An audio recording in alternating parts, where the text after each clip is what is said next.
Borobudur Temple, Indonesia's ancient masterpiece that makes you question if humans ever really needed Google Maps.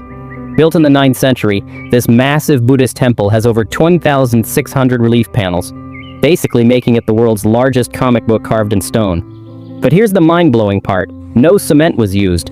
Yeah, those ancient architects just stacked volcanic stones like a giant Lego set, and it's still standing. Moving on, Borobudur mysteriously vanished for centuries under layers of volcanic ash, like nature hit the delete button. It wasn't rediscovered until the 1800s, buried under jungle growth, making it the ultimate game of hide-and-seek. Then there's the mind-boggling alignment. This temple isn't just placed randomly.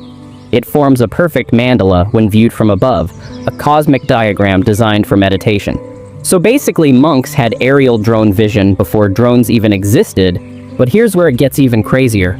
The temple's main stupa was originally found sealed with a hidden Buddha statue inside, as if someone left a spiritual time capsule. Was it intentional? A mistake?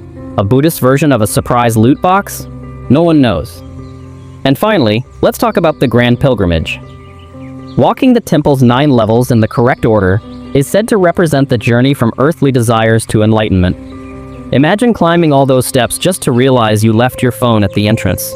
Oh, and speaking of mystery, some historians believe Borobudur was abandoned due to a massive volcanic eruption. Basically, Mother Nature rage quit civilization. And here's a bonus fact.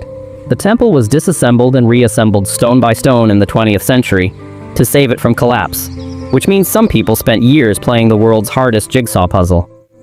But here's a thought. If Borobudur was completely buried for centuries, what other mind-blowing ancient sites might still be hiding beneath our feet?